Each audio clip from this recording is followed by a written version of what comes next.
Welcome to this explainer. Over our recent analyses, we've spent a lot of time diagnosing our cognitive vulnerabilities. We've mapped out exactly how our minds can get hijacked by authority, social pressure, and manufactured urgency. But today, we stop diagnosing. Today, we're finally installing the patch. We are going to build your cognitive defense system. Let's dive right in. Here is our literal installation sequence for today. First, the system flaw. Then, 3 active defense modules: decision latency, personal red teaming, and information hygiene. And finally, booting up the active firewall. Section 1. The system flaw. Why we can't just delete our biases. Now, it is so tempting to think we just need to, uninstall our mental flaws. But here's the thing. These biases are not bugs. They are features. We have to realize that these cognitive shortcuts actually kept our ancestors alive. They helped early humans react instantly to predators, navigate super complex group dynamics so they wouldn't starve, and literally survive in incredibly rival environments. So you can't just delete them without destroying the very mechanisms that allow you to function efficiently in society today. They're basically critical system dependencies. If we try to just hit delete on human bias, we get a massive system error. We'd completely lose our ability to make quick, necessary judgments. Instead, we need to take a page directly from hardcore cybersecurity. Think about it. When a system has a vulnerability you can't remove, you don't break the whole system trying to dig it out. You build a surveillance layer around it, a firewall, a filter that inspects what's coming in before it ever reaches that vulnerable core. So let's install the first module of that filter. Section 2, Module 1, Decision Latency, Defeating Manufactured Urgency. Whenever an app, an interface, or just a real-life situation is demanding immediate action from you, your default assumption should be that it's trying to bypass your logic and target your emotions. Specifically, you want to watch out for that 60-second threshold. Research into the psychology of persuasion tells us that when your decision-making window is forced under 60 seconds, your risk of relying on those exploitable mental shortcuts just absolutely skyrockets, because the less time you have, the more your brain panics and defaults to automated, risky biases. And frankly, the rate of regretted decisions goes right through the roof. So how exactly do we counter this? Well, we use what's called the rule of 3 delays. Let's walk through this timeline together because it is a total game changer. Level 1 is the short delay, just 10 seconds. Before you click or apply or validate that purchase, take one deep breath and ask yourself, who actually benefits from me deciding right now instead of in 10 minutes? It completely breaks that panic loop. Level 2 is the medium delay, 24 hours.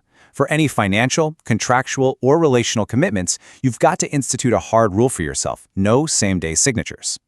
Legitimate structures, they survive a 24-hour wait perfectly fine. The ones that can't, well, they just revealed their true motives to you. Finally, level 3, 1 night of sleep. And this isn't just about resting. Sleep actively reorganizes your memory and literally strips the emotional charge from recent events. A decision you make after a good night's sleep is neurologically different than one made in the heat of the moment. Ultimately, this first module boils down to one core principle. It is the absolute, ironclad discipline of slowing down deliberately at the exact moment the situation or your screen is screaming at you to speed up. That right there is your first line of defense. Module 1 is officially installed. Section 3, Module 2, Personal Red Teaming, Auditing Your Own Certainty. Now, in the cybersecurity world, a red team is a group of experts whose sole purpose is to ruthlessly attack their own company's systems. They act exactly like an adversary to find the weak spots before a real attacker does. To run a personal audit like this, set aside some time, maybe once a week, to be your own devil's advocate, totally free of self-judgment. You start with a core question: what is the conviction I would defend the most strongly right now?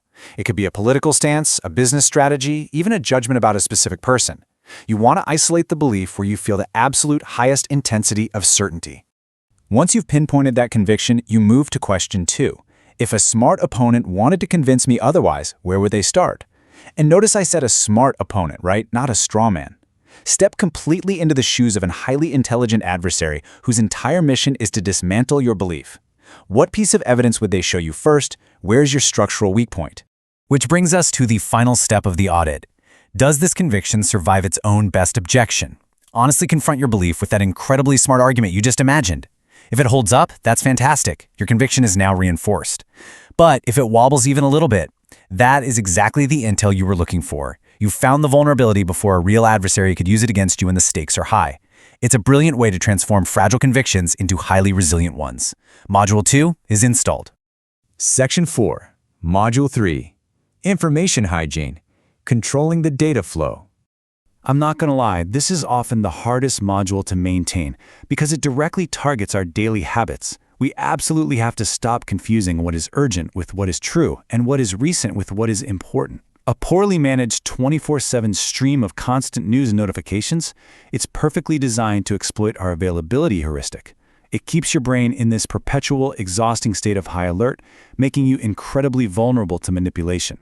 So we need to tweak our daily system settings. First up, decrease your check frequency. Mindlessly scrolling the news all day doesn't actually make you better informed. It really just keeps you agitated. Try fixing your intake to just 2 or 3 specific times a day. Second, increase your source diversity. If you're only pulling data from one type of source, your mental system builds zero resistance to distortion.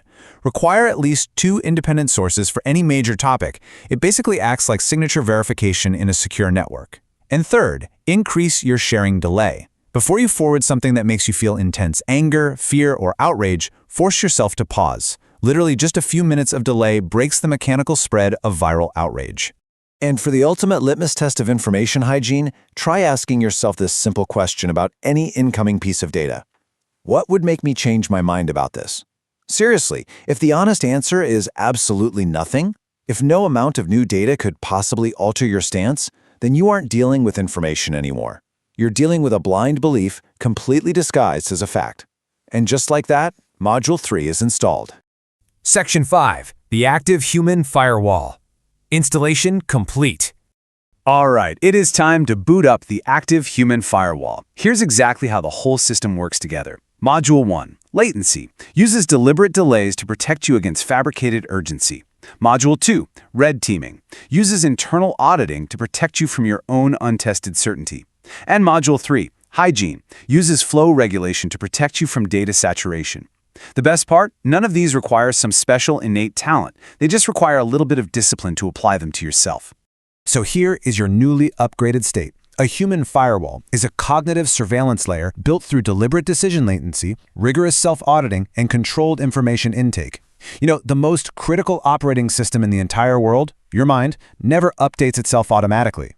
But as we've seen in this explainer today, it absolutely can be programmed to defend itself against the very conditions designed to hack it. I want to leave you with a quick thought to ponder. Now that your personal firewall is active, which of your daily digital habits will be the very first to get blocked? Think about it. And hey, if this explainer helped you patch some of your own vulnerabilities, be sure to share it with someone whose firewall could use an upgrade too. Thanks for learning with me today.